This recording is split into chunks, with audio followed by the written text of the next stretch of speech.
people, when they put across laws like this new disclosure thing and sue an entire multiple companies over commission lawsuit, I don't think they put a lot of thought into the aftermath that it would create. Like he said, now you're literally like only offering services to people that can afford it. Mm-hmm. Mm-hmm. And I'm sure it's born out of good intentions. I'm sure the law, right. the regulation that they're considering. You're the perfect person to ask this question. This goes into effect. First-time home buyer. They want to use Jim because they want a dedicated agent, and Jim's fee's $5,000, whatever the number is, doesn't matter. Everyone has a threshold where they're not going to get the mortgage, and maybe that $5,000 is the number, right? Yeah, there's a large percentage of the first-time home buyers that come to me, and the big, look, there are a lot of different concerns about buying a house, but one of the biggest hurdles is having enough money to be able to purchase the home, having enough money for a down payment and closing costs. And there are programs out there with minimal down payments, and there are certain tools we can use to help, ease the burden of closing costs to some extent. But at the end of the day, that $5,000 or whatever that number will be will absolutely push a lot of people out of the ability to be able to either move forward or at least be able to have somebody representing them. Yeah, so now you want to achieve the... And that first-time home buyer, they're the inexperienced home buyer. They can't draw on past experience to do so. Yep. They need somebody like Jim that much more. 100%. Now, they need him. They want the American dream, but to get him or anyone is going to knock them out of the box. Yeah. Because of some regulation that came out to protect consumers. Well, it's not regulation yet. It's not anything yet. It's a lawsuit that's pending, and it could be completely overturned. Nonetheless, an action that was taken with the intent of protecting consumers can harm wound up hurting them. Yeah. I don't think it was intended. Oh, you think it might have been a money play, but okay, well. I think it's a huge money play. Well, listen, the dollars are behind every decision ever made, right? Let's call a spade a spade. Yeah. But again, at the end of the day, if I call Jim and his fee is 4, 5, 6%, whatever it is, I don't have to use him.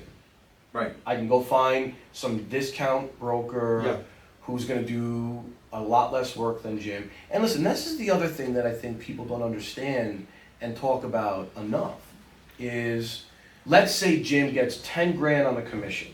Okay, he sells a house, his commission is $10,000. Yeah. Check gets cut at the closing. Ooh, that's a lot of money. Yeah. Here's what people don't realize or forget about. First off, Jim's got to cut the house in, right? The broker. Yep, the broker. I don't know what a split is. We're not going to ask him. Let's just pretend it's an 80-20. I have no idea, right? So right off the bat, now the $10,000, he's got 8. Then he's got to pay Uncle Sam on that 8. I don't know. Let's call he's down to 5, right? Yep. Then he's got E&O insurance, MLS access. You guys drove around and looked at 47 houses over the course of 6 months. Time, gas, wear and tear on your car, all the calls back and forth to negotiate the deal, submit offers. Then he's got to go to an inspection. That's 2 hours, 3 hours. A final walkthrough before the closing, and then all the stuff that Jim does during the deal. Right? We take over when we go into contract, but it's not like Jim goes on vacation. The guy's still working around the clock, making sure this is set up, that this is good. So really at the end of the day, Jim gets a check for $10,000. And when you average it out, he probably made 37 cents an hour. And people don't realize that. It's not just this big old check that Jim's running to the bank with. Yeah. It's really not. What it's the same thing for us too. Of course. With our fees is the amount of work that gets done. Real estate really is a volume business. Yeah. It is. 100%. Now listen, you are the guy in Southampton that sells $100 million house a year. Different story. God bless you, different story. But for us, the general part of the market is your one deal doesn't even come close to paying my mortgage. Mm-hmm. I need to do 10 to keep the lights on, to pay the team, to pay the insurance, for the paper, the ink, the toner, the email. The list goes on and on. Yeah. So it's a very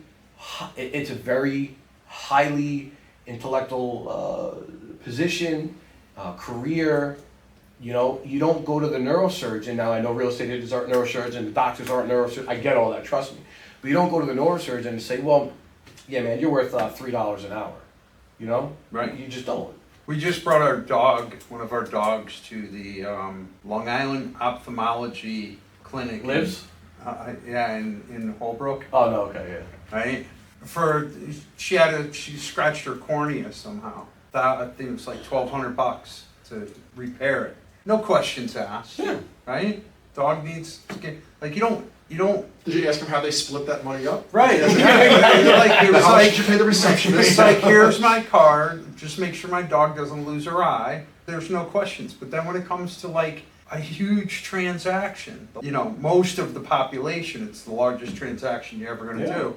And people are like, well, how much is that? How much is that? They're like nickel and dime. Now, on the flip side of things, I do like when because closing costs, when I tell somebody the closing costs, I'll pick a number, $15,000. They think the bank gets a $15,000 check. No. So I actually do. When I sit down with people and go over closing costs with them, I do sit there and say, hey, I do want you to know where your money's going. So there's a form called a loan estimate, which is a standardized form in the industry, and every single home buyer who gets a mortgage gets this. But I actually do go over it line by line and let them know where the numbers are going to be, just because I'm educating them, because there's certain numbers that can vary, and I want them to know, because when I estimate closing costs to be X, they may not be X. I usually estimate on the high end, but I will, there are numbers that can vary. When are you closing? What title company did your attorney pick? There's, various things that can come up. So I do go over the things line by line to educate my client, but at the end of the day, how do we come up with our rate? This is our rate. This is the rate, So it's funny, I and not that I'm going to like adult home buyers, whether it's first time or second, third, to my 7-year-old, but I'll share this example with the group. We were on a cruise in September as a family, and my son wanted everything this stuff down, I want to play video games, I want ice cream, I want this, and we do the best we can for our kids, but I remember we got to the point where my son was just asking for a lot, and he's 7, like that's what he's supposed to do, he's 7, he's a kid. So here I am, like it's gonna be a proud dad moment. We're on the deck of the ship. I get down on one knee, so me and him are like eye to eye.